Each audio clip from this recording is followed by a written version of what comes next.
And we are back for another season of the Palm Rack Golf Road and Plate Series. And it is kicking off at none other than the World Center of Racing, Daytona International Speedway. A few things have changed since last time we were live, and that is, well, it's a new month. It's now December, getting close to the end of the year. 2024 has come and gone pretty quickly. Thanksgiving passed, of course. Hope everybody had a happy Thanksgiving. And most importantly, and I know my colleague here will like this one, that team up north beat the Ohio State Buckeyes. I just want to remind him, I'm Joshua Coppernoll. I'm joined by, well, a Buckeye fan, Jonathan Canfield. John, how you doing? I'm good, Josh. All I've got to say is go Bucks, playoff bound. And no, all seriousness aside, or joking aside, serious face on. We are getting ready to go here for another season of the Palm Rack Golf Road and Plate Series, starting it off at your usual Daytona International Speedway. Right now, it looks like we have had all cars on track. Chuck Labano, Mike Thompson. Not sure if they're in session, but right now it looks like not opting to take time. So all of our drivers so far have taken time. On the pole right now is Michael Kruger. Steve Loving actually was out there, one of the last cars to go out. Put down an impressive lap. He jumps into that P2 spot as he is actually just finishing up his lap. So he'll be P2 right now with a 50.425. But Josh, qualifying here not, as important as just getting through the chaos that can come with this track. I mean, we've got a 16-lap sprint race to set up our lineup for a feature race, which is going to be 32 laps, and these guys only have a little over half a tank of fuel. Yeah, I mean, we see chaos in this league when they go to plate races. This is a season opener. Now, it's not been several weeks since they last raced. It's only been a few weeks, but you know, it is a new season. It is a great opportunity to start off on the right foot. You know, you don't want to finish towards the back. And, yeah, I mean, strategy. You mentioned it. Fuel, only being a half a tank. It's going to throw things into a wrench big time. If you're starting up front, you're not going to be able to save fuel as much as if you're in the back. So right now, you know, Mike Kruger, he's loving his spot. He absolutely loves where he's looking like he's going to start. I don't think anybody's going to take that pole away from him. But, you know, if you're more towards the back, you're Tom Wen or Nick Serif. Right now in their positions, they very easily can save a lot of fuel and maybe put themselves in pretty good position later on in the race. Yeah, I agree with you, Josh. And looking back to last season that we just finished up a couple weeks ago, looking big thing here with this session. I do not see our defending champion, Brian Molitor, in the session currently. Do not see the 4-car here. So he's going to be one race behind. Now this league does have 2 drop weeks. So in total, the total amount of races you can make, even if you race all 20, is 18. Now for the guys that race all 20, they get to throw 2 weeks out throughout the season. But you're looking at your top runners and top finishers from last season. Dustin Bally, Brian Molitor, 2 guys that finished 1-2 in the championship. Bally being here, he's one of your league admins, I believe your league owner actually. But he's not just, you know, the league owner and he's the fastest guy here. He's been in positions where he's got to play strategy. We've seen him play some tire strategy a lot last year, so he's going to be one of the guys I watch out for the most this season. Looking on down the line, you got guys. Daniel Ott surprised us last year with a surprise win. A lot of these guys still here tonight. Excited to see who cements their name here early on. Let's go ahead and take a look at our starting grid for the sprint race. And Michael Kruger, he is going to start on the pole. Steve Loving will start to his outside in P2. Third place, it is Laura Wiseman. She is no stranger to the front in these races. Evan Hoopchak starting in 4th. 5th place, it's Devin Jack with Micah Barnett starting 6th. Ryan Campbell starts 7th, and Matt Schlosser starting 8th. 9th place, it's Samuel Stoner, and Robert Brobst will start in 10th. 6th row on back, you're going to see in that 11th position Greg Rogers. Haven't seen that name here. I'm going to assume that's a newcomer to the league for this season. So Greg Rogers looks like he's going to be making his debut alongside Max Wobbles, another newcomer, starting in that 12th position. So a couple of newcomers making up your 6th row. Row 7 going to be Brandon Carl, Daniel Ott. Row 8, you're going to see Jay Bass and Dustin Bawley. Row 9, you're going to see Johnny Rapp and Tom Went. All the way back to row 10, we're going to be seeing James Moore, Brandon Brush to the outside. Row 11, you'll see Nick Sarv alongside Benson Weaver to his outside of row 12 there. All right, moving on to row 12. William Kinder and Edgar Sancinelli going to be in the 24th spot. And I do see Chuck Labano and Mike Thompson both on the grid, just choosing to start out back in that 25th and 26th position. As the cars roll off pit road, Josh, we're getting ready to go.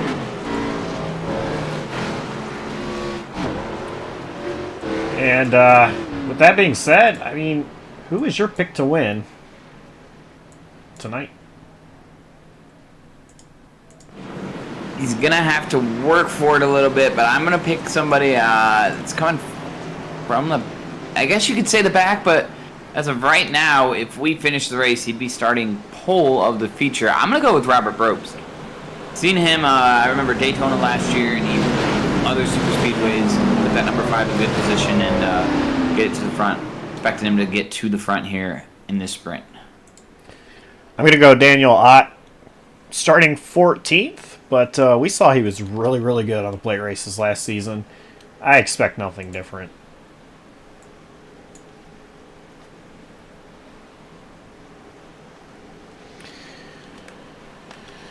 Also, an important note that the league made a change to last year, or last season, kind of in the mid-season. Brand new drivers. Those are this rule does not apply to them. So guys like Greg Rogers, Max Wobbles. But anybody who raced last season that did not race one of the 2 most recent road courses was not eligible to race in this plate race tonight. So something they're implementing. They want to see guys coming out for both the road and the plate side of this. A guy like Michael Kruger did go run a road race before the end of last season. So here he is on the pole with a chance to win it as that pace car pulls off. We are getting ready to go green inside the restart zone. Green flag is out.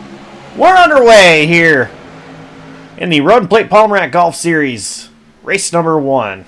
Sprint race at Daytona.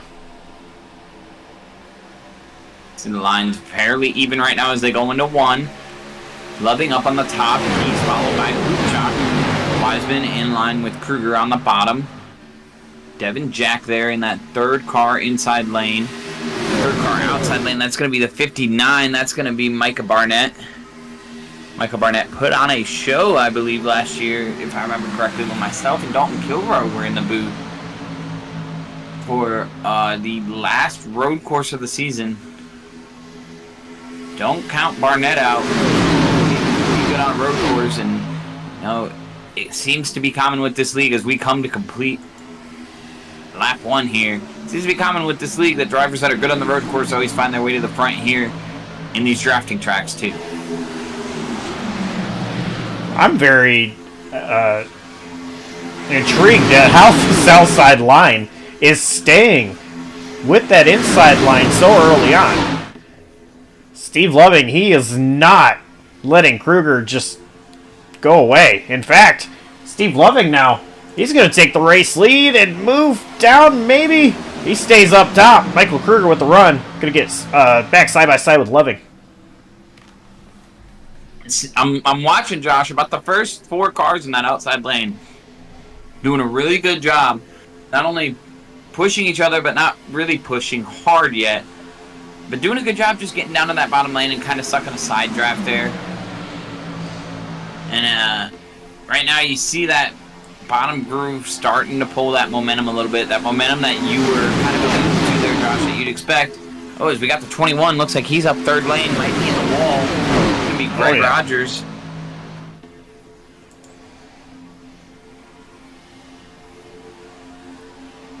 No I did harm, no hear foul. Brandon Carl. He was in front of Brandon Carl. I did hear Brandon Carl call out that somebody was blinking. Maybe Rogers might have been that blinking car. So he might have just pulled out of the way so he didn't hurt anybody's race. Right now, Kruger out to actually a little bit of an advantage here. That's a dangerous game to play. Josh, you and I have seen it one too many times, both in real life here and here in Sim. If you get out too far, it can hurt you. Look at Dustin Bali in the Bali. wall behind. Bali was trying to make it 3 wide, and, well, he's got 3 wide, but he's going the opposite direction.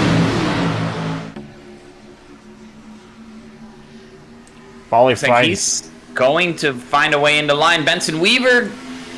Oh, that's man. not going to work. Ooh, they made it through there, but man, that was hold your breath for a second. Benson Weaver got a little loose there in the middle as the outside lane moved up into Bali's lane. Not allow Bali to tuck back in. Bali going to put it 3 wide again. He's going to hang out. That's going to be Brandon Brush. Brandon Brush going to get hung out. We got some more 3 wide going on just ahead of those guys. Samuel Stoner. It's one of them. Slosher. And that was Matt Schlosser in a triple-digit car, the car number 400. A little bit of a different number that we see for these stock cars, but oh, and we're getting ready to see 3 wide again, the 59 and the 00. Those 2 cars painted the same, so you got to assume that those are teammates. Oh, Max Wobbles is in the wall, trying to help his teammate out. They're trying to form lane 3. That's going to be Micah Barnett in the 59 with his teammate Max Wobbles up on the top. They need a little help. Here comes the help. Bali's going to jump up there. 67, that's Nick Sarf. He's going to try and gain some advantage from it. Looks like Sarf might have tagged the wall a little bit. Riding on board with Bali. This is exactly what he's seeing right now. And oh, there's going to be a wreck. Hard into the wall. Bali involved. He's missing his hood. Robert Brobst is driving backwards. And that's going to bring out our first caution. First caution for cause. Go back. It looked like it might have started with the 5 of Robert Brobst.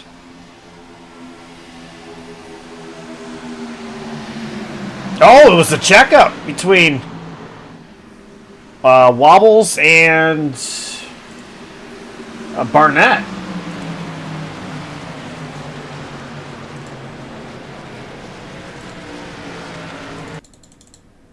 Let's take a look at this one more time. It looked like Barnett got a bit of the wall and his teammate tried to check up, but when he got in the back bumper, it just dragged him down into the 5. Daniel Ott got a piece of that as well. Bali got a big piece of it. And oh my gosh, who is that? That might have been Tom Wendt. Tom Wendt should have wrecked, but looks like he kept it straight.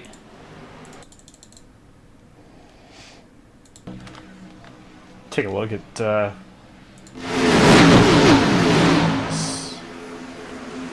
man. Yeah, Tom Wendt did keep it straight. See back there, Daniel Ott. Got our first, I'd say, contender for save of the race or season, whichever we decide to go for. But he puts his name in the hat right there. That was a good save. Good piece of driving there.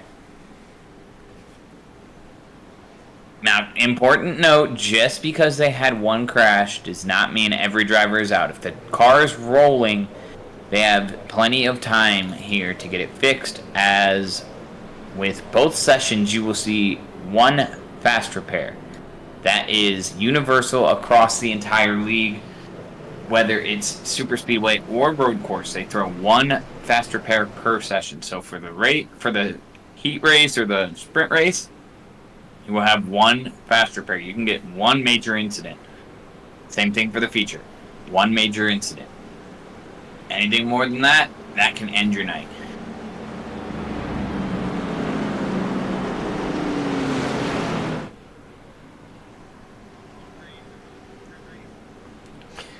Yeah, and you never want to have to use the fast repair, but if you're going to have to use the fast repair, well, use a fast repair in general, the sprint race is the time to really have to need it. Because then after, I mean, you get a brand new car regardless of the feature. Now, like John was saying, you still have that option for the fast repair in the feature, no matter what.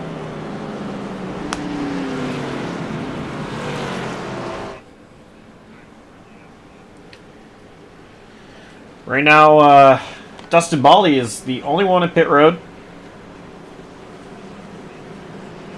Probably not wanting to use the fast repair, just stay down there, get damage fixed as much as possible. Probably. I don't know if he knows how hurt his car really is. Without that hood on there, iRacing may or may not be registering it, but visually to me right now, I see no hood on the car. That's going to be a big aero disadvantage. Oh, yeah.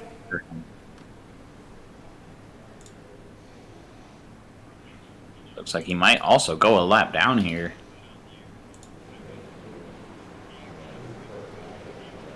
If he does, well, he's got to start rolling if he isn't. And he's going to lose a lap here.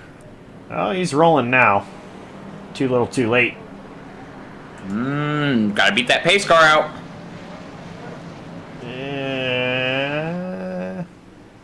He didn't do it. Man, he didn't make it. Anyway, lights on the pace car are off, so we are going to go back green with 7 laps to go.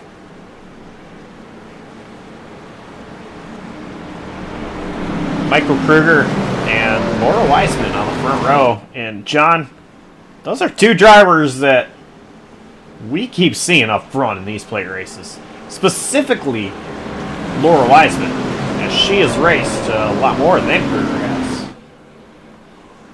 Absolutely. I mean, Weissman has proven time and time again that she's got a knack for these super speedway races. And she shows up to the road courses, and she's not running horribly. I think what we seen last year was a struggle with some of the track familiarity with her. But once she got in, familiar with the track, she laid down some good finishes. She actually finished up 12th in standings last year, so not a slouch at all. Quite a few drivers that we started last season, so she gets to put herself up in the top 12 in points. Looking for potentially a better way to start the year this year. Obviously, having that goose egg in the win column last year, not in her plans. Looking like she wants to start it off a little better this year. I think it really is a matter of when it's going to happen, not an if. I think, I mean, she's constantly up front at these type of races. It's going to happen. And tonight could be the night. So that pace car is in. Michael Kruger inside the restart zone. Green flag back out. And he actually got a great jump. Good jump for Kruger. Now Loving going to get to the rear bumper, but he's not clear to pull out. Weissman's still there on the quarter. Loving, they're a little close there. Loving not pulling the bottom that well. That outside line has nothing.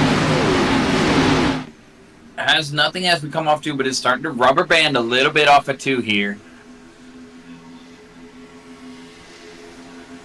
Evan Jack going to get to the rear bumper of Weissman, getting a great push here. They're going to have a great run into 3. They're going to be side by side.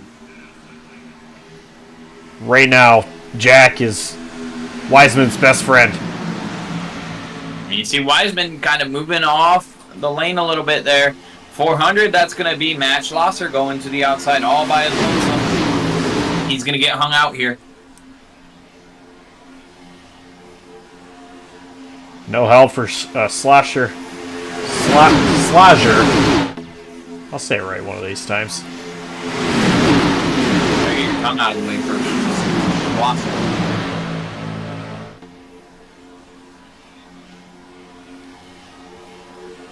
Or as you called him last season, you can just call him Schluser. Schluser. One race that he won. Oh, someone's in the wall. Can't tell who that is. Mike Thompson. Mike Thompson was in the wall. Just a little brush. Gonna lose the draft, but still in it in case things do get chaotic. Back up front, 5 to go. Side by side for the lead. This really could be in the anybody's. background. I see the 21 of Greg Rogers put in the middle again. 3 wide here, so sketchy. Chuck Labano's on his door really tight. Rogers actually making up some ground through the middle. There's going to be a wreck. Oh, there they go. Caution is out. And we're going to start actually with Chuck Labano.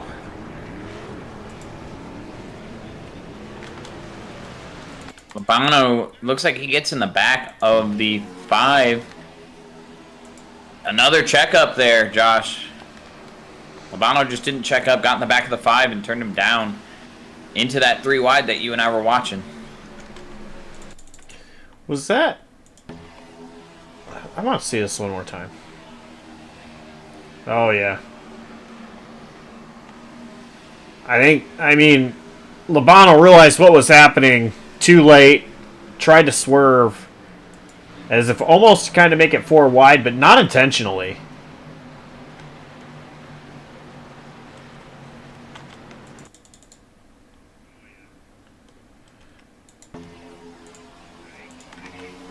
Oh man, I'm watching one of these go down at oh my word. 57 Edgar Sanchinelli, all but wrecked there. Benson Weaver trying to gather it up just in front of him. Pushed him up into the 0-0. Got touched, but never actually hit or wrecked. Maybe slight front end damage. He touches the 21. He gets a couple taps from Benson Weaver. Taps the 0-0. Alright. He was right in the middle of a mess and somehow kept it straight.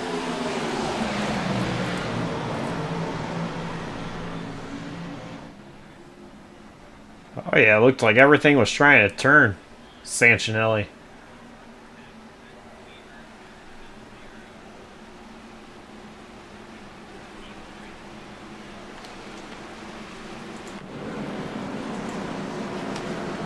Field carries on. Dustin Bally is going to get his lap back here.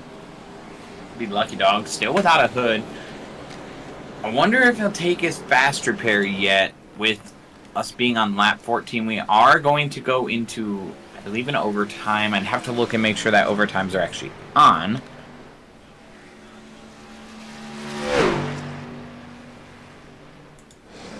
While you're doing that, I want to point out, at the time of the caution, Wiseman was ahead of Kruger. So the control car is going to be the number 84 of Laura Wiseman.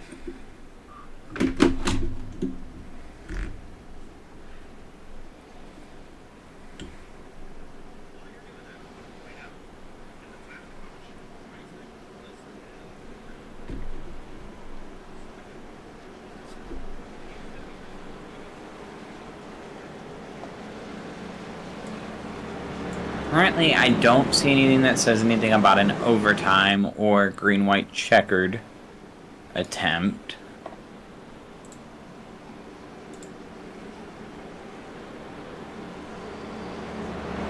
So I guess we'll just have to wait. See, when they come to the line, it should tell us if we're getting a green-white checkered or not. Well, while it's a little bit complicated for John to figure out, you know what's not complicated? And it's that life isn't really complicated, and neither should it be when looking for golf clothes that fit your lifestyle. Palm Rack Golf is designed to allow you to move seamlessly from the office to the fairway to hanging with friends and family.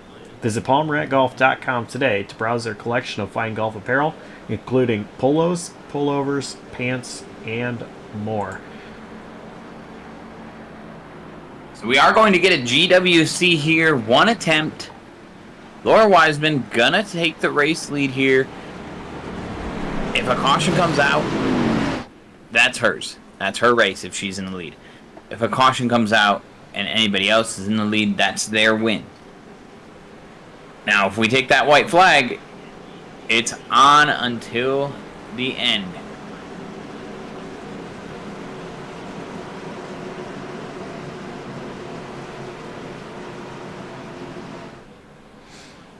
And by the way, Palmrat Golf still having their Cyber Week sale.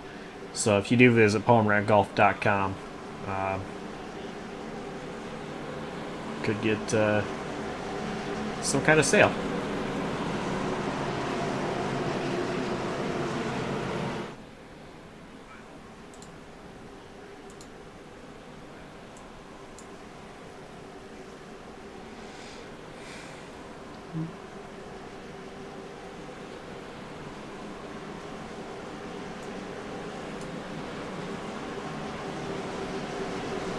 You get ready. We are double file. Steve Loving going to be pushing Laura Wiseman here from row 2. Devin Jack going to be pushing Michael Kruger. So we swap the front row. Pushers are still the same. We will see if anybody takes that chance here in trying to push for a sprint win. Now, important thing to remember. We invert for the feature.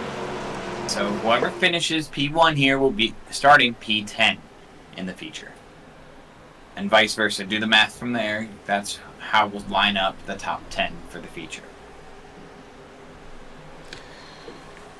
Pace car's off. We are getting ready. We're going to hit that restart zone now. Laura Wiseman has control.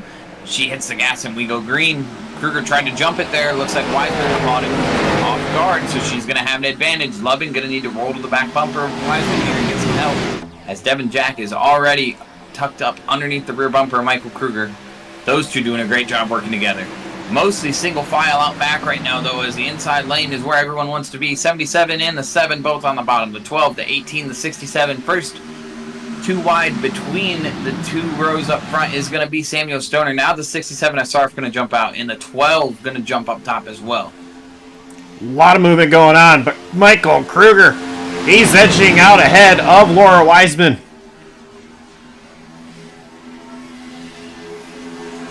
Wiseman with these. You will see the white. Oh, flag. there's a spin. No, Kruger's going to turn her. Hard into the wall.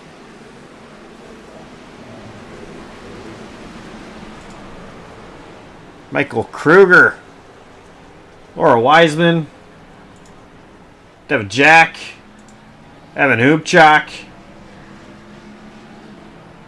It is calamity. Micah Barnett. Oh. Yeah, looking back at it, I see the 77, Brandon Carl. Looks like, oh. Josh, I think we had a pushing the pusher moment there.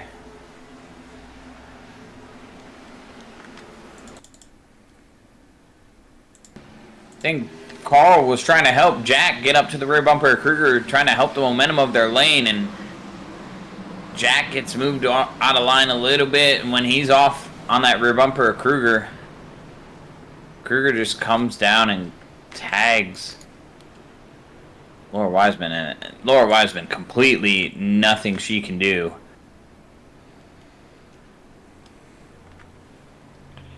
Just wrong place, wrong time.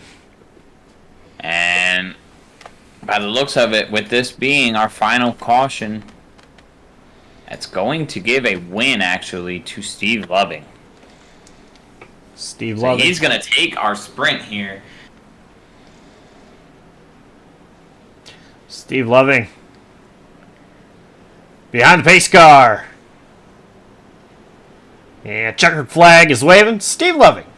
He's going to win the first sprint race of the season. Carl Moore, Schlosser, Seraph, Kinder, Stoner, Brush, Bast, and Labano make up the top 10.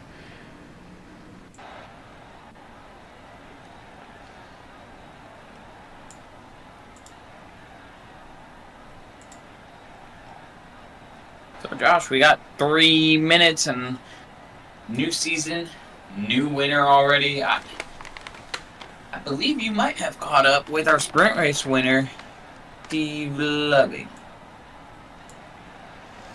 And yes, I have. Steve, boys up in the booth. You got a copy? Hello, how are you? Doing pretty good. How are you? Good. That's good. Well, you're running up front pretty much all race long. towards the front, and well, Calamity hit, and it handed you the lead there. But I mean, so far, it looked pretty chaotic mostly out there.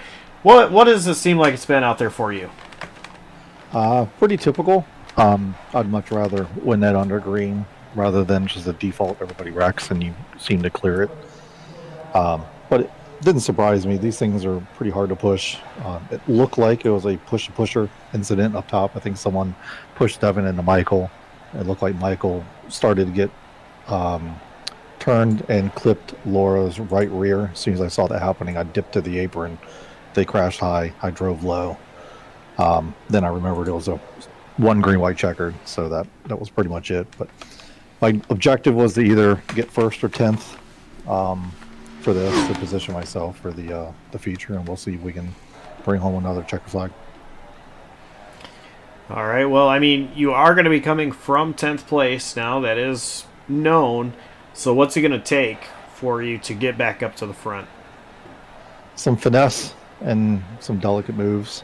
I run a lot of super speedway events. I've won a couple championships, but we'll see what the field does. I'll find the ones I can trust and stay behind them. If I see anything that's really dicey, I'll probably just hang back and let it sort itself out. But I'll eventually get myself up there as long as I don't get tangled up. All right. Well, sponsors, shout outs. Who gets it done for you? Well, thank you guys for doing the work on the broadcast, and Dustin, he puts in a lot of work to run the league, so definitely appreciate them. I run with Regenboog Motorsports, so thanks to them for all the support and years I've been with them. All right. Congrats on the sprint win.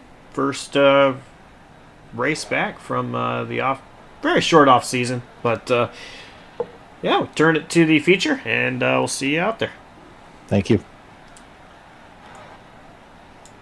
And that was Steve Loving, your sprint race winner.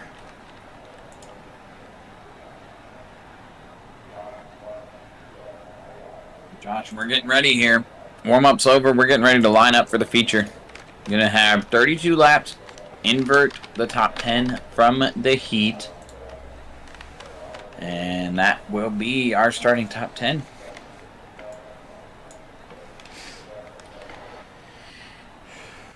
So it is going to be Chuck Labano on the pole. Jay Bast, Brandon Brush, Samuel Stoner, William Kinder, Nick Serif, Matt Slosher, one of these days, James Moore, Brandon Carl, and Steve Loving, the top 10. Mike Thompson going to start in that 11th position. Outside of him is going to be Benson Weaver. Edgar Sancinelli going to start 13th. Greg Rogers going to be in 14th. Robert Ropes 15th. 16th, you'll see Dustin Bawley. 17th, Daniel Ott. 18th, going to be Michael Kruger. 19th, going to go Johnny Rapp. Ryan Campbell going to be in that 20th position. Micah Barnett, 21st. Devin Jack going to be 22nd. Tom Went, 23rd. Your fast qualifier here tonight, or one of the fast qualifiers, one of the gals who runs up front in the heartbreak from the heat, Laura Wiseman, going to be in 24th. 25th going to be Evan Hoopchak, and 26th, Max Ramos. All right, so who is your pick to win the feature? Well, I don't think my pick from the heat ever got a chance to get up there, but I be honest, I don't even know. Part of me wants to go with Steve Loving because he just won, but that's the easy pick. You know what? I'm gonna take a wild one here that I've never really spoken highly of or even hardly of at all. Don't know much about him, but XR getting to start in that 6th position. He was 21st in the heat and rode his way up to the 5th spot. So he's shown me something here tonight. I think it's just his night. I think he's got stuff clicking. I think he's going to get it done. Well, I'm going to go with, I think, an obvious here. Starting in the back, very unfortunate.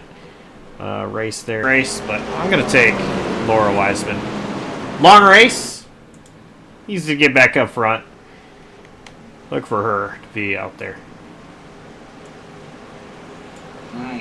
Both of us, I gotta say, honorable mention, at least for me, don't sleep on the guy starting on pole right now. 25th and 10th there in the heat. Chuck Labano put in some work. We did see him have a little bit of an incident with the checking up issue, but neither here nor there. He worked his way up to that top 10. So we are getting ready for the feature race as the pace car is pulling into the safety of pit road where 26 drivers will turn it loose. Green flag is in the air. We're underway here at Daytona. Chuck Labano going to get out to a decent lead.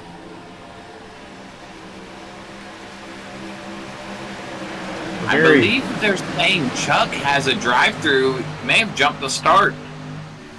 So our leader might have a drive-through.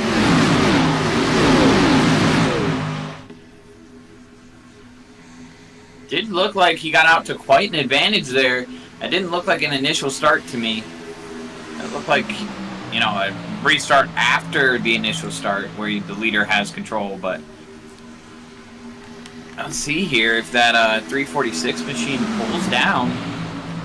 Indeed he does. So Chuck Labano did jump the start there. We'll see if he gets it down and into pit road safely. Looks like he does. Meanwhile, Jay Bast and Samuel Stoner, they go down to the bottom, leaving Kinder on top.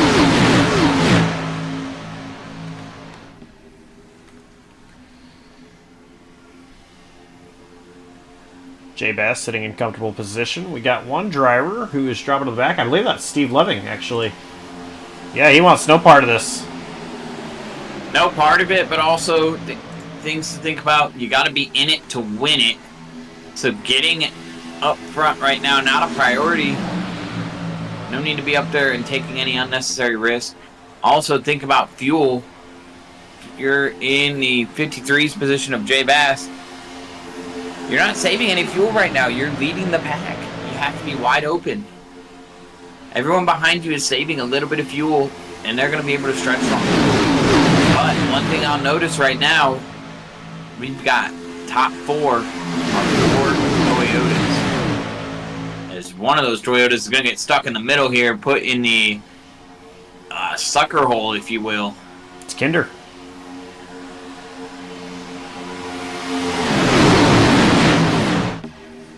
Sucker hole no more, though, as the 21 going to roll up to the back bumper here. That's going to be some help. That's going to actually break up both outside lanes pretty bad right now.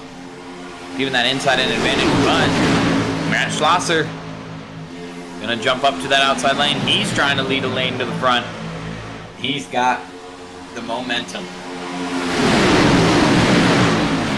So now it's really back even side by side throughout the field. This is classic Daytona that we're used to.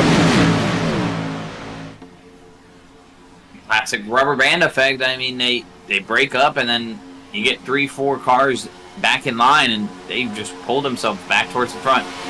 Schlosser a little bit ahead there into 3. He's got Kinder pushing him. Kinder doing a great job here, just staying nice and close, not getting too crazy. Right there, you're going to see him tuck up, give a little bit of a bump. Schlosser does a great job just hanging onto his car there. I mean, speaking from the driver's seat, when you get that push, all you want to do is just not have it jerk your wheel or do anything crazy. A little bit of movement is not bad, but giving me a ton of movement is going to make me wreck. Slow us down even more. So Kinder doing a great job, but Schlosser also doing a great job just controlling his car. Looks like Brandon Carl going to drop to the back there. That's going to be the 77 to the back. Got 3 wide. Michael Kruger in the middle back here.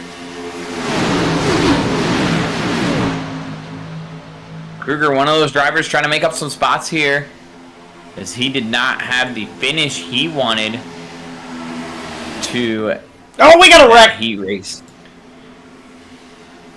Stoner! Oh, God. Wiseman involved. Hoopchak. We're still no green. caution. We're still green. I don't know how. I would... There's a caution. Admin thrown, I'm guessing. That is admin thrown. Dustin Bally did get to his key. Let's see what even happened. Started up front. That was Matt Schlosser. Just push gone wrong from Kinder?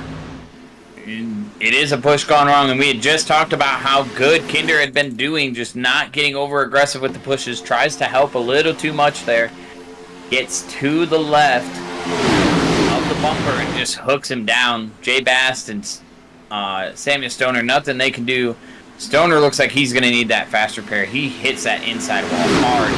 Bast barely misses it. Same thing with Schlosser. They do a great job gathering their cars up. But the wreck continues with Stoner. Yeah, Stoner got pretty bad in that. Wiseman also involved.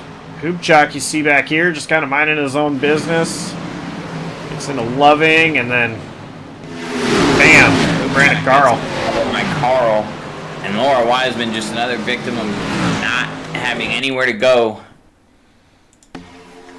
Nothing she could do there.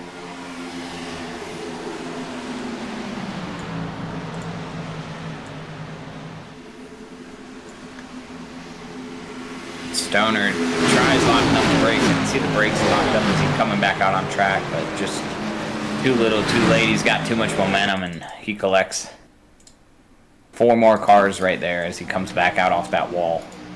And he hits that wall a ton, too. Pancakes it with the left side. Jay Bast, I think, got the best of being involved in that wreck. I'd say him and Schlosser are the two that got away with something there. For sure. They still made a little bit of contact with each other, but both of them were able to keep it off the wall. Bass especially, going straight for that wall. And we just talked about Loving dropping to the back too and not wanting to get involved in anything, and he gets a little bit of damage in that as well, so he's now down pit road. It's like all of the field comes down here, ready to top off. I see Kruger's down. Johnny Rapp was down. Daniel Ott looks like he came down. Guys coming down, trying to get some fuel. Some guys stay out.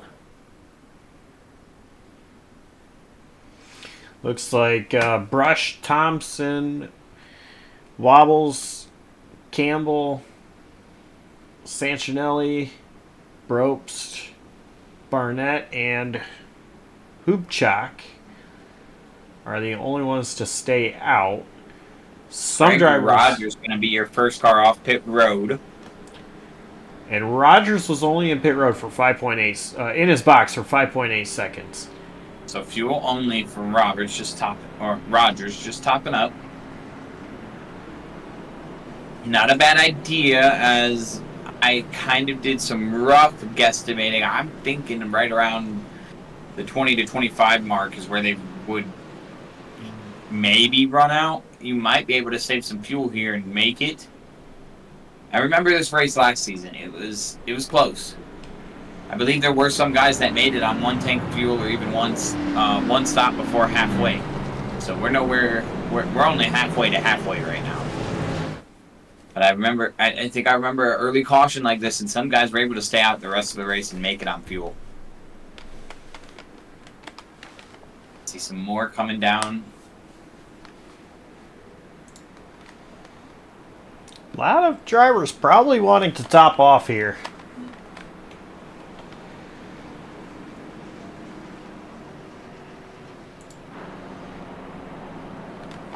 But it's going to be Brandon Brush leading us back to the green. Mike Thompson will be to his outside. Wobbles and Campbell, row 2. Sanchinelli, Robert Bropst, row 3. Barnett and Hoopchak, row 4. And Rogers and Jack will restart row 5. 23 to go when we go back green. Still a long way here in the Run Plate Palmer Golf Series season opener feature race at Daytona. We got our first caution within the first 10 laps here. It does not mean that we are going to see a caution fest, but Josh, you and I both know it's Daytona. The momentum kind of comes in swings. Usually, what I tend to see is that first wreck, you get it out of your system, you'll see the field kind of calm down. Then, as we get closer and closer to the end, you're going to feel that tension build back up, and that's when we're going to start seeing more wrecks and more mistakes be made. So keep an eye out for people making those mistakes, but don't be surprised here if we get a little bit of calmness in the storm before we have a big storm come through.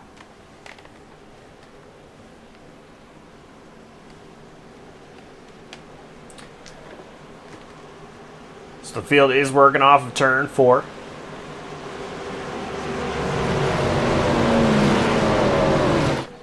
Pace car going to make its way to pit road. Brandon Brush, once again, is your control car inside the restart zone. He's going. Green flag's back out.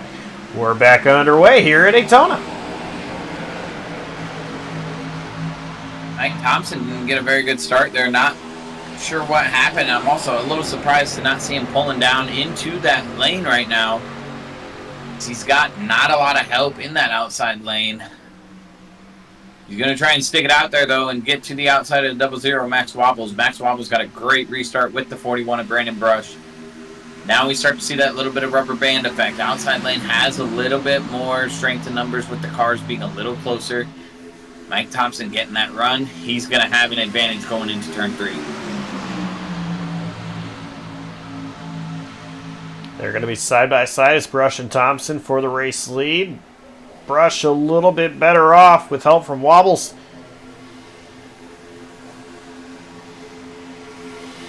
'57, Edgar Sancinelli. I'd like to see him get a little bit more aggressive here. He's leaving a big gap there on that bottom lane.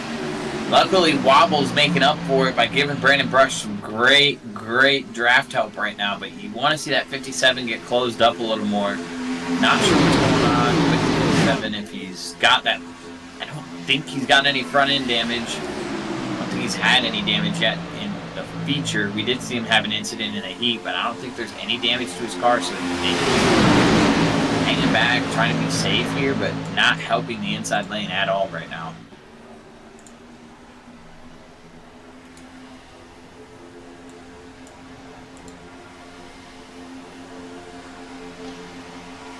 Back even is Brush and Thompson.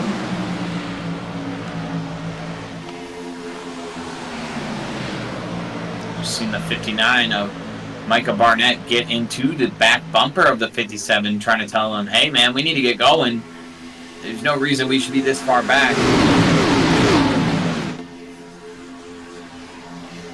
Alright, you got 3 organized cars up on the top, trying to hold their own against 2 cars on the bottom.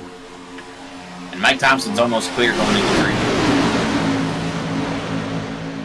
See, this is why it's important. I mean, you see where Brobst is. Brobst is tucked in behind Campbell. And that's where you want to be. With Sancinelli about half a car length behind, you know, as John was saying, that's going to hurt the line. That can't get the momentum generating that they need. They're right now kind of staying even so far, but for how long? And every time I look at where he's at in relative to the second car in line there, I think he's going to get close and then he backs off a little more. But right now you see he actually does get to where you want him to be. Oh, and Wobbles, no pun completely intended, is giving the Wobbles to Brandon Brush as he almost turns him down the back straightaway.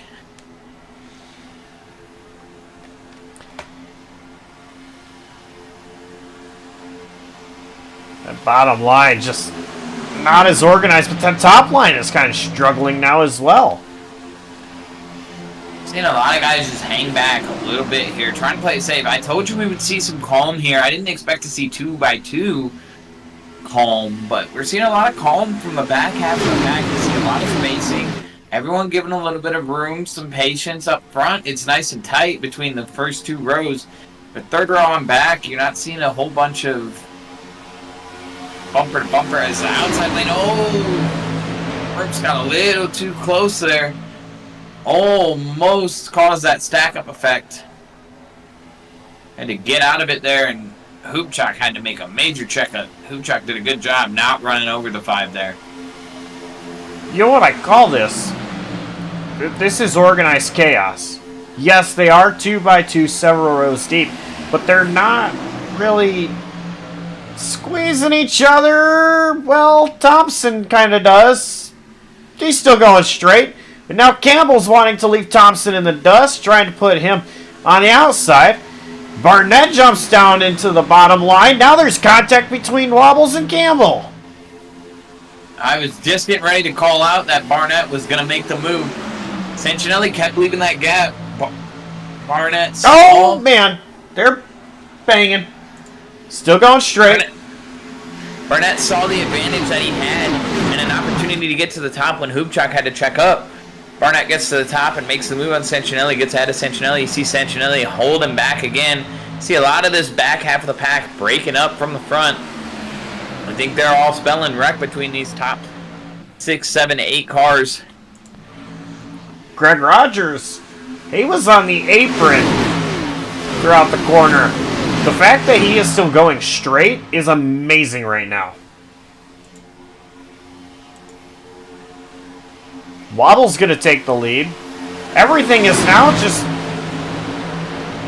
shuffled. I don't... Just like that.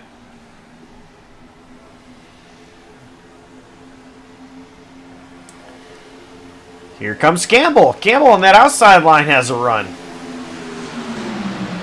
And we are now halfway. And I'm more confused now than I was just 2 laps ago. And as much as stuff changed, the more they stayed the same. We're still 3 cars nose to tail, and the rest of them out back, all kind of spread out. Oh, we've got some bumping. 3rd car in line trying to bump again. That was Barnett trying to bump. Brandon Brush gets into Wobbles, and they all kind of break up there. We talked about it earlier when Laura Wiseman got taken out of the heat race. You cannot push the pusher, so Barnett needs to be there but not be too close. Let Brandon Brush do the pushing.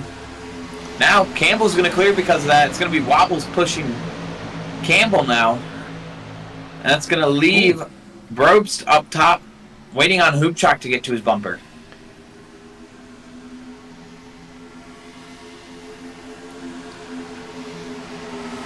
Probst getting a whole lot of side draft, trying to stay right there with Wobbles. He's doing a good job. He's trying to wait for Hoopchak or another car to clear and get up behind him. Right now, not going to happen. That inside lane's going to prevail as the outside lane looks like it's just going to fall apart here. Probst is just looking for a way to get back in, I think. Oh, no, Sancinelli's going to get to his inside. 59, and Barnett's going to peek outside, but not make it there. Probst wants to. He does. He gets in. So we start to single file it out now, and once that trend starts, Josh, this is where I talk about it being a little bit more calm, but we also see those checkup accidents start to happen.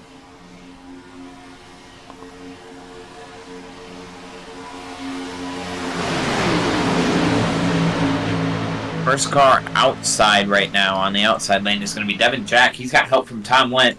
Dustin Bawley's back there, and Sam Stoner. See Sam Stoner, James Moore. Some of these guys back here trying to form this second lane, but again, we just see how it's fizzled out right now.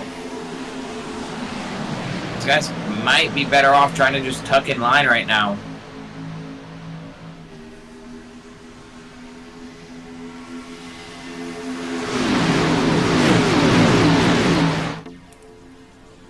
Well, Robert Probst doesn't want to. Neither does Wobbles. Barnett Teammates. Oh, Barnett gives his teammate a shot there. Oh, wow. That almost ended up very bad. Wobbles looks like he's having some blinking.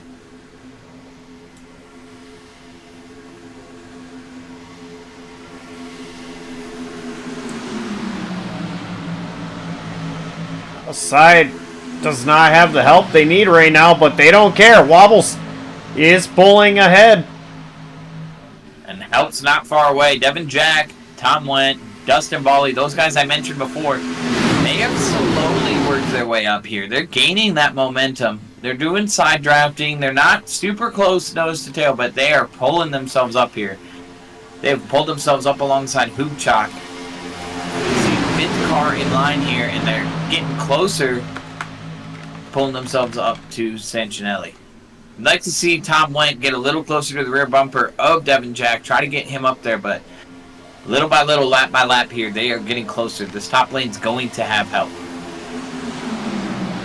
I see that 40 machine, Michael Kruger. He's behind Tom Went. I talked about Devin Jack using the top to get up here. He got up here and got to the bottom. He tucked himself in between Hoopchak and Thompson. So now Kruger gonna push Went up towards these guys, and this outside lane all of a sudden this comes storming back.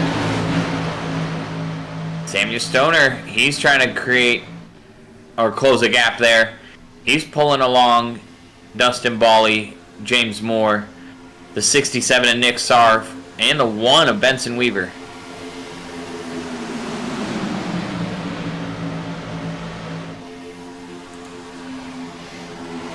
Wobbles and Gamble still side by side for the race lead. Very surprising to me, considering it has just been the two of them against a whole lot. What you're Barnett. seeing right now, Josh, is guys setting themselves up. Oh, Barnett just turned Wobbles into Campbell. Now we got a wreck. Stoner gets involved. And I think at this point it's going to be easy to tell you who wasn't involved. Brush, Probst, Went, Sancinelli, Campbell, Kruger, among Stoner. a few. Hoopchak. Wow.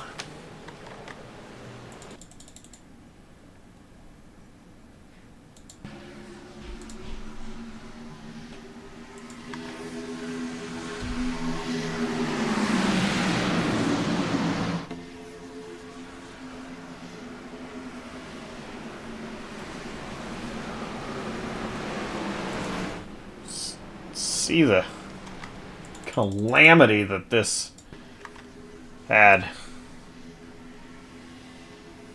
I see Wobbles down into Campbell after a bad push by Barnett. Bally. They come back up in front of Barnett, so the two teammates actually end up taking each other out.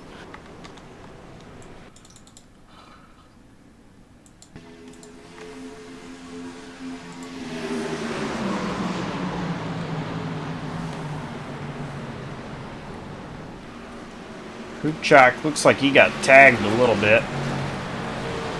Some of But these guys just sliding in here. Stoner slid a little bit. Devin Jack got a little bit. And same thing with Bally, Moore, Daniel Ott, Johnny Rapp, Jay Bast.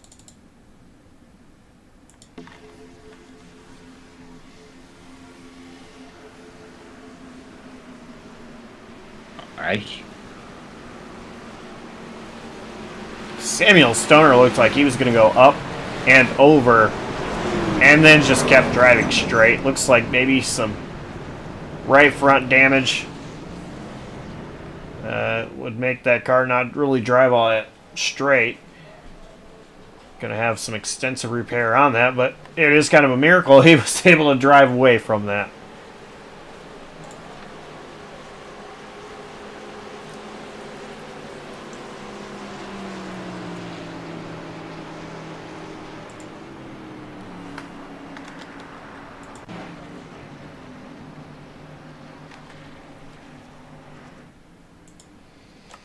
We did have a under the caution incident coming into pit road.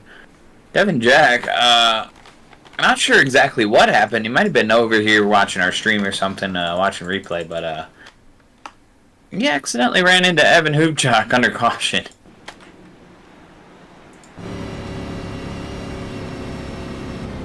Coming into pit road.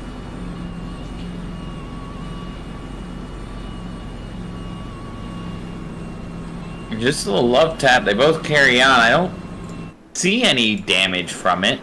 It was a pretty decent hit.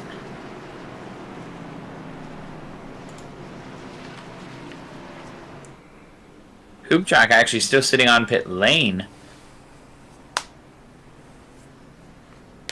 Oh, Hoopchak did get tagged. Not much, but it was something. It's probably just letting the team massage the car a little bit. He is going to start rolling.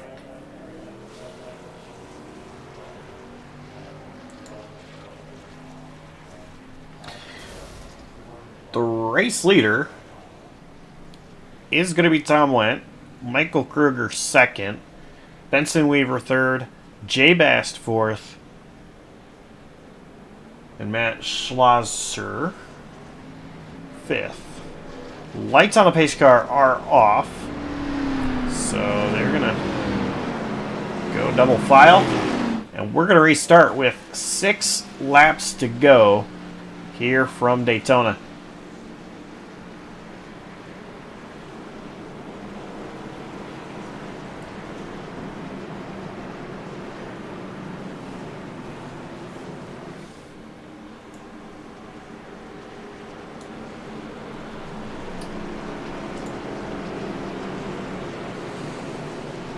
Just like in the sprint race, we will go green here. No overtime yet, but we will have 1 overtime attempt if needed. Still a lot of good running cars out here. And Josh, I'm looking back a couple rows. I see your pick to win making her way up here. 4th car on that inside line. Yeah, I was actually just looking to see where our picks were at. Of course, a little reminder of who the picks are. John, you took Sarif, and I took Wiseman as my pick to win. Sarif is sitting 18th place. Wiseman P7. And you got to be in it to win it here towards the end. A lot can happen. Anything can happen. We could see the entire field wipe out and 1 car actually cross the line. It is possible. It's Daytona. Calamity strikes. Stuff happens. But pace car and the field are both of turn 4. Pace car about to make that turn onto pit road. It does. Field in the hands of Tom Wendt. Into the restart zone we go. He fires and we are green and going back racing here from the World Center Racing in Daytona.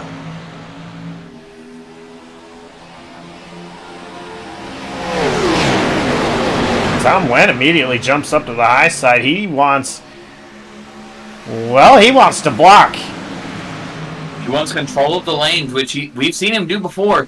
I believe Tom Wendt almost won this race last season by controlling the lanes. See him doing it again this time. Kruger giving him a shot. He's going to go down and try to block Weaver. Oh! Weaver going to turn him. He's still going straight. Getting into the corner. This could be sketch. Ton of speed. Carl gets punted. Straight.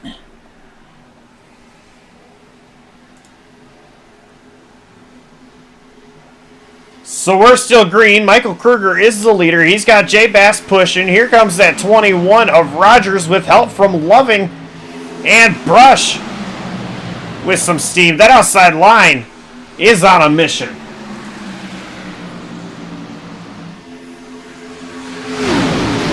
Brush moves down to the bottom. Shuffled the field up a ton. Brush does move to the bottom. Rogers going to be up top with help from Loving, Ott, and that's going to be Labano. The 346 Chuck Labano. Caution. We do have a caution. Same as Stoner. Hard into the wall.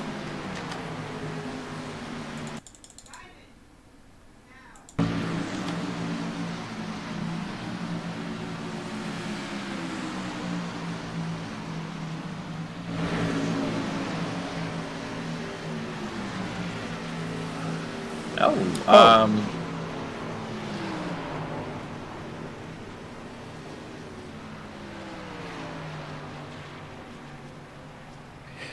Well,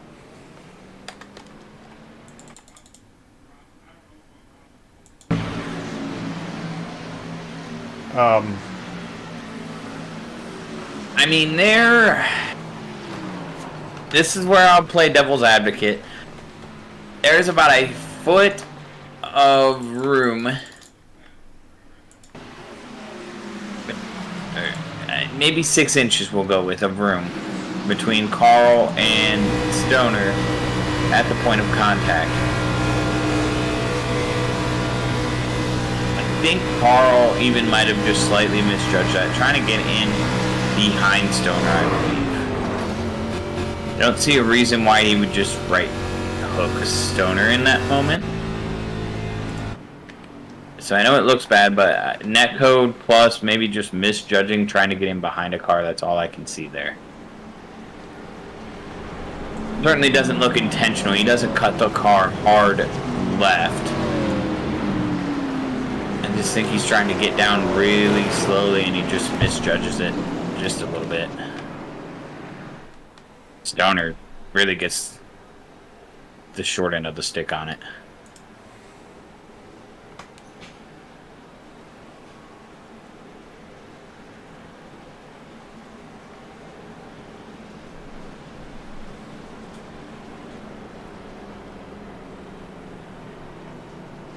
this is actually going to put us into green-white checker. Our one and only overtime. Because even if they got the 1 to green at the line, that would put them at 2 to go. So when they would go green, it would be 1 to go. And they're not going to let that happen. So it will be a GWC, regardless.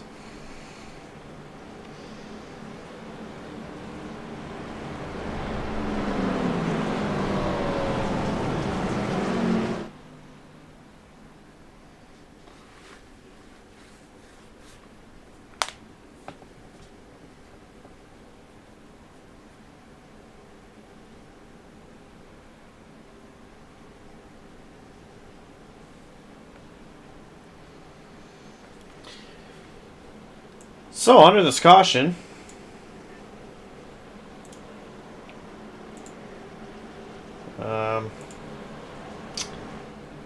just want to remind you that life's really not that complicated, and neither should it be when looking for golf clothes that fit your lifestyle. Palm Rag Golf is designed to allow you to move seamlessly from the office to the fairway to hanging with friends and family. Visit palmraggolf.com today to browse their collection of fine golf apparel, including polos, pullovers, pants, and more. And remember, their cyber sale is still going. Check them out quickly. You're not going to want to miss it. As always, thank you to Evan Hoopjock and Palm Rat Golf for being the premier sponsor here for the Road and Plate series. Presented by JCTV. Josh, we appreciate you and anyone else involved with this. I myself would not be here without guys like you who are crazy enough to take this chance on starting this kind of stuff and somehow making it successful. It's been a fun ride, man. I love it.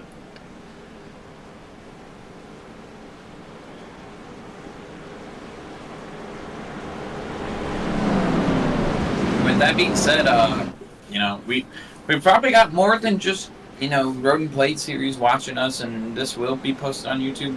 It goes without saying. We used to have a commercial for it, but we haven't since discontinued that commercial, I believe. But do head over to jctvracing.com, I believe, Josh? Yes. Yeah, do head over there. And you can check out, I believe Josh is keeping it updated, so you can check out our schedule, and you can even reach out and contact us there or submit an application for us to broadcast your league. We would love to be involved. We do special events, we do leagues, we do it all. So don't be afraid. jctvracing.com. And the website needs updated. But the forums still work. Still get those. And where other broadcasters hide how much they charge, we don't. $25 a broadcast. So, yeah, check us out.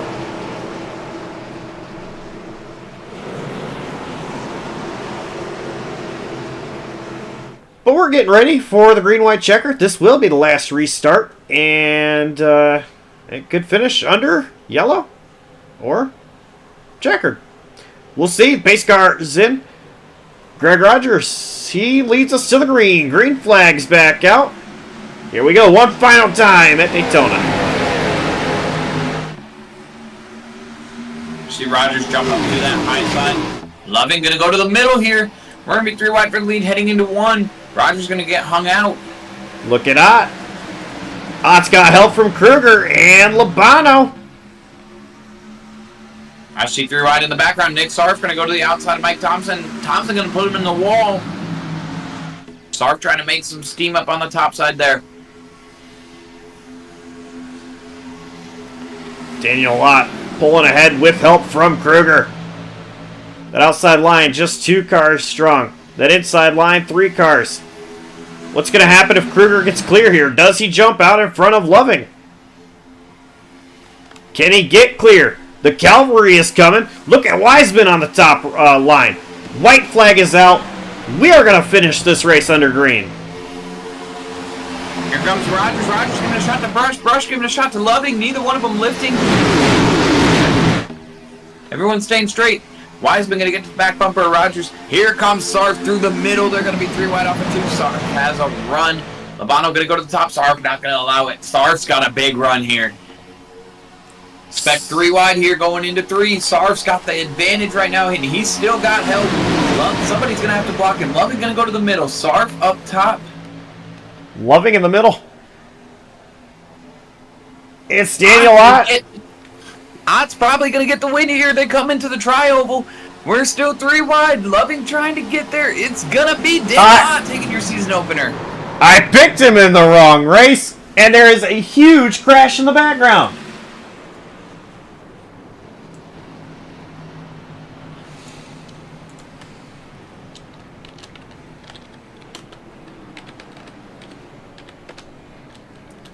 Jay Bast was just up and over. The fireworks going off on the back straightaway as Daniel Ott picks up first. I shouldn't say the first win of the season, but the first feature win of the season.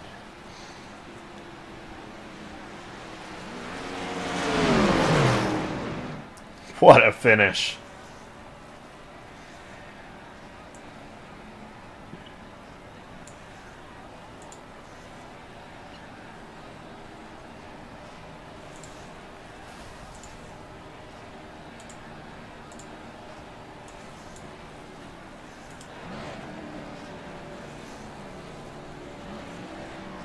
Daniel Ott celebrating right on the logo.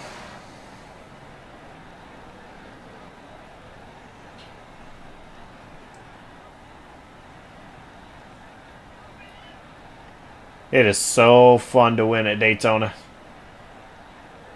Daniel Ott. World Center of Racing, Daniel Ott puts it in victory lane.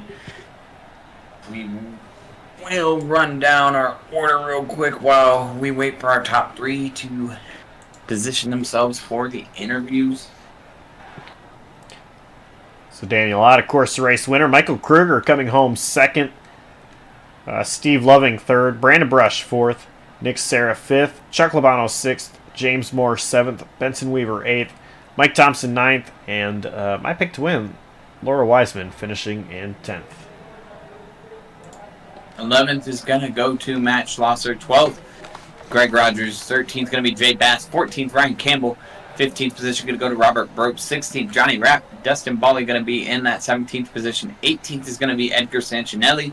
19th, Tom Went. Rounding out your top 20 is going to be Devin Jack. Evan Hubchak going to be in that 21st position. 22nd going to go to Brandon Carl. Micah Barnett going to end up 23rd. First car lap down is going to be Max Wobbles in that 24th position. William Kinder going to end up 2 laps down in 25th, and 4 laps down in 26th is going to be Samuel Stoner. And Josh, I believe we finished this race with all cars running at the end. Somehow. Yeah, we might have.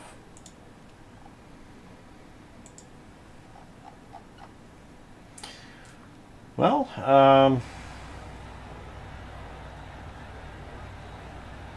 let's go ahead and talk to our top 3, starting with our 3rd place finisher tonight. And let's see. Welcome back, Steve Loving. Hey, what's going on? Long time no talk. How you doing? In a little bit. Well, 3rd place finish here in the feature. I mean, can it get really any better than this?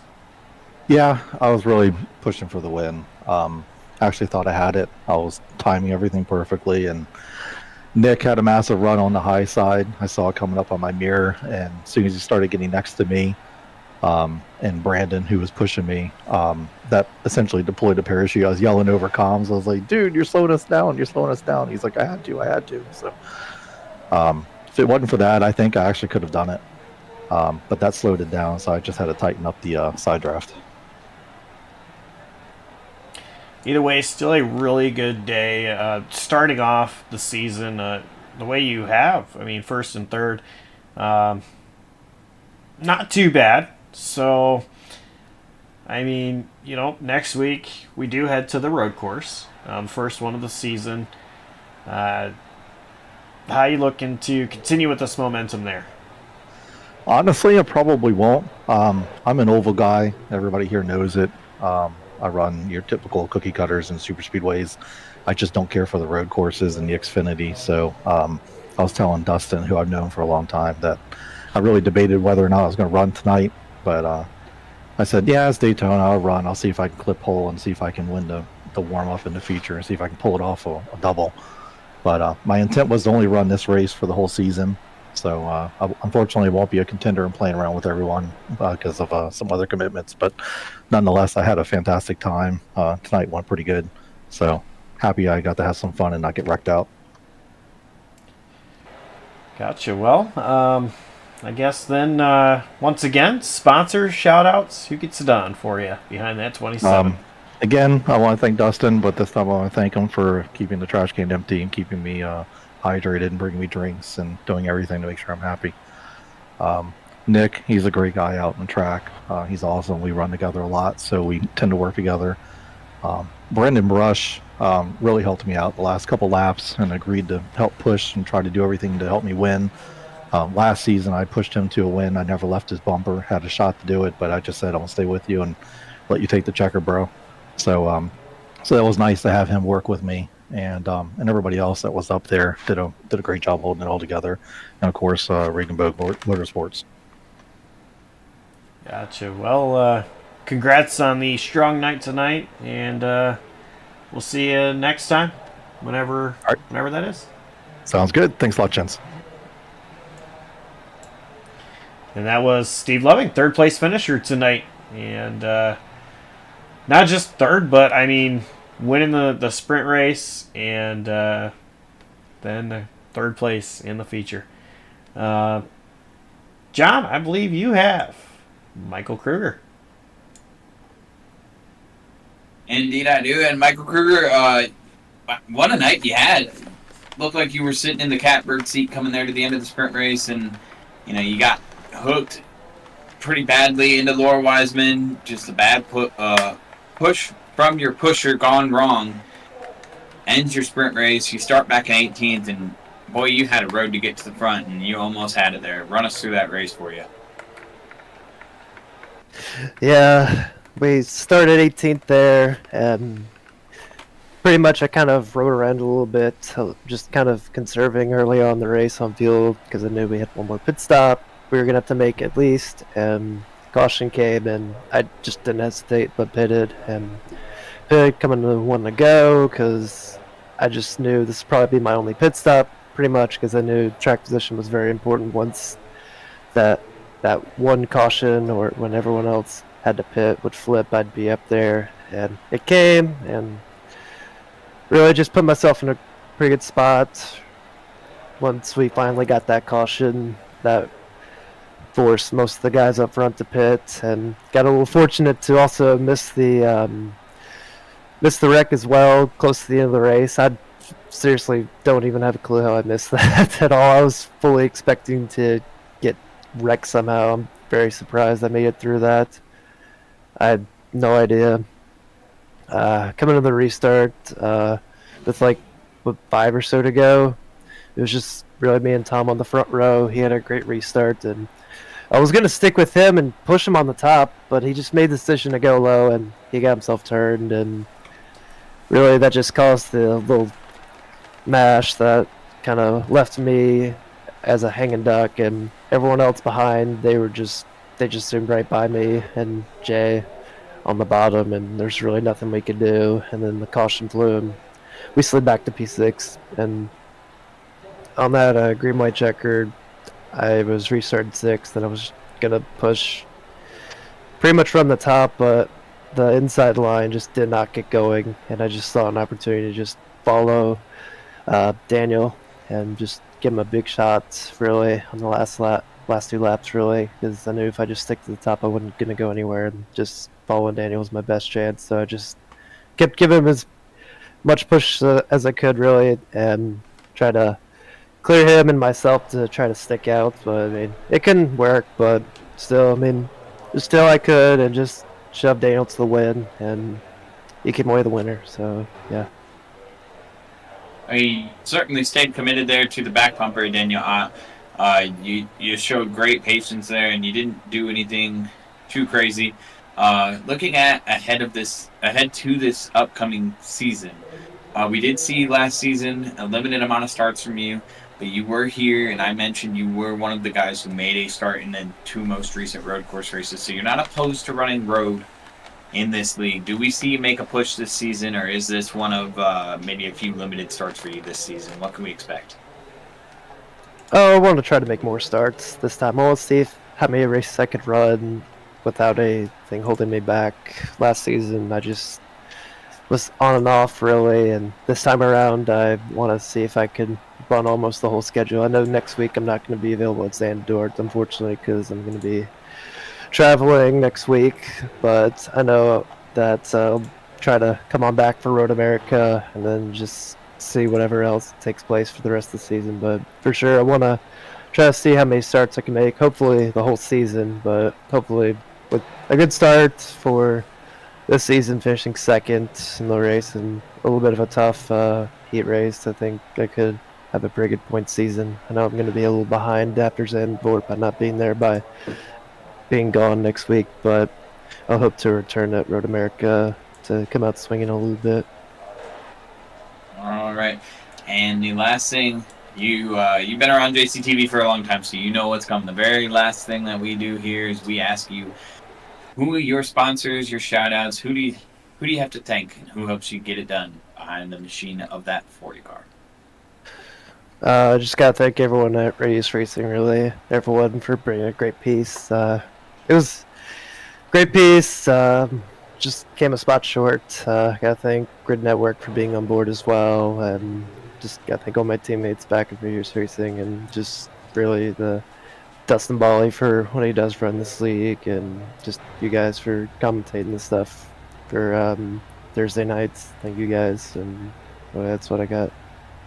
All right, Michael. Well, we look forward to seeing you race this season. We'll be missing you next week, but we'll be looking forward to seeing you race some more throughout this season. Go celebrate that P2 finish. Thank you, John.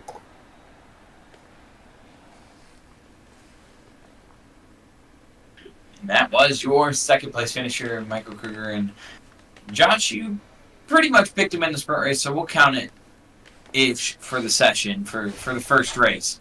You picked him. You get to interview him. I believe you've caught up with Daniel. And yes, I have, Daniel Ott. One thing, you kind of let me down in the sprint race. You were my pick to win in the sprint race. I didn't pick you in the feature.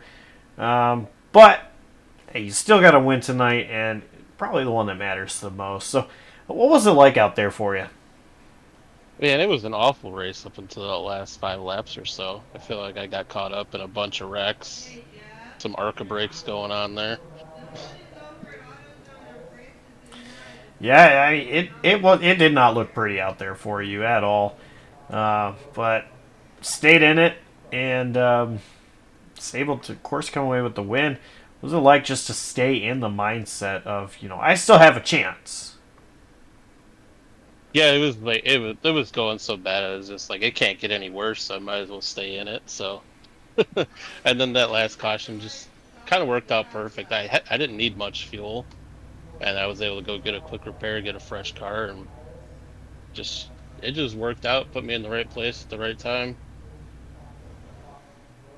and got an awesome push from Michael there at the end. There was no chance I was leaving that yellow line, but he stayed with me and pushed me to it. Well, it was a great win for sure. So, I mean, looking forward, what are you looking forward to as the season progresses?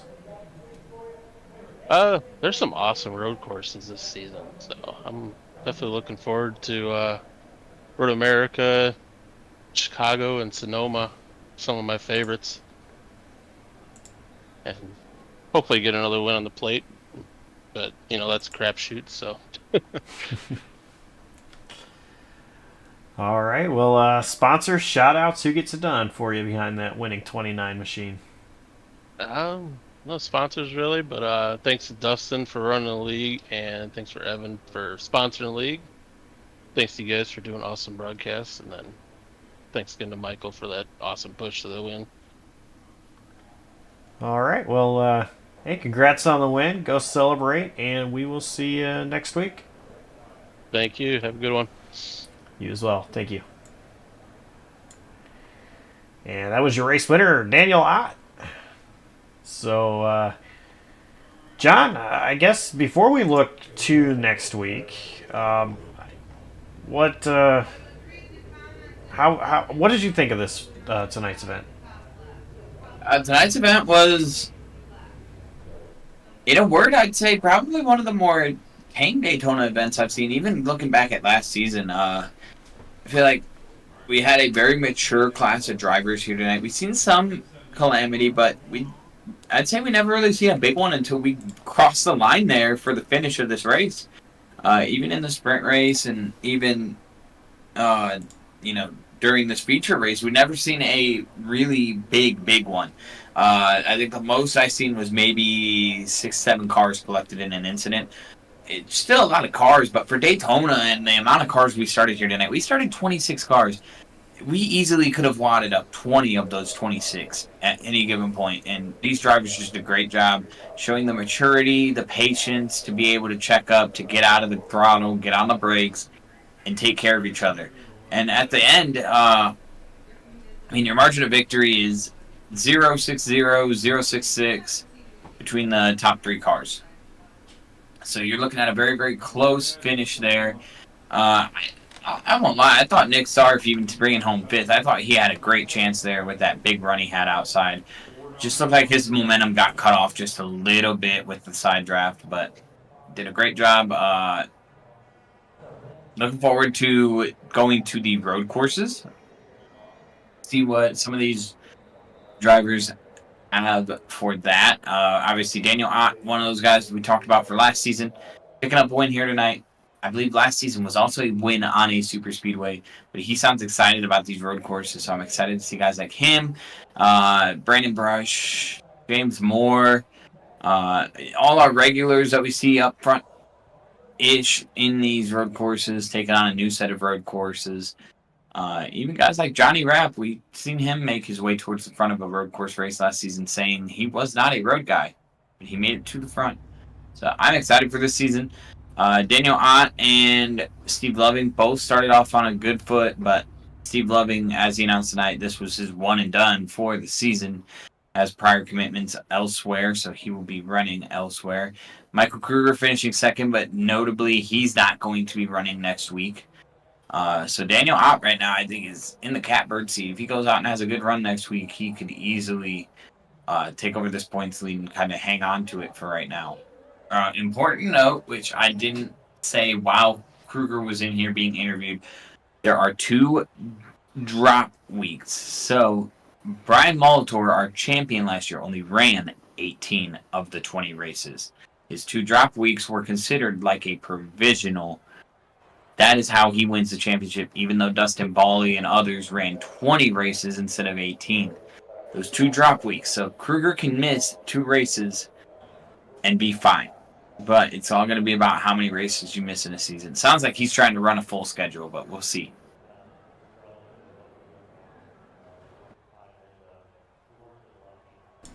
As we look forward to the upcoming schedule, here it is. Next week it is Zandvoort, I think is how it's pronounced. It's kind of why I haven't tried saying it this whole time. But we got that next week. I don't know anything about that track. I really don't. It's going to be a first for me. And I'm kind of excited. I like seeing new tracks. I like seeing, what kind of style these guys have on different than just kind of like your normal what you're used to seeing with these stock cars. Like later on, we've got Sonoma in the season, Chicago Street Course, something we've started to get familiar with. I'm looking forward to those too, but I think tracks like what we have next week is going to be pretty exciting to see what they can do. Road America, it's 3rd race of the season. I love that track. I just always have, playing games like Forza, and just really fell in love with that place. Auto Club Speedway, going to be a fun one. They go to Spa, Alton Park, Talladega, Chicago Street Course, Sonoma, and finish out the season February 27th at, Daytona Oval. So I like the schedule. I think it's going to be pretty fun. And, just come on back Thursdays right here, JCTV, at 9 p.m. Eastern to watch these guys put on a pretty fun show. And that's going to do it from us here at JCTV. Big shout out to you guys watching at home, the drivers on track, and the admins, as well as Palm Rat Golf, because without you guys, we wouldn't be doing this. And on behalf of Jonathan Canfield and the entire outstanding crew right here at JCTV, I'm Joshua Coppernell, signing off, saying so long, stay safe, and we will see you next time.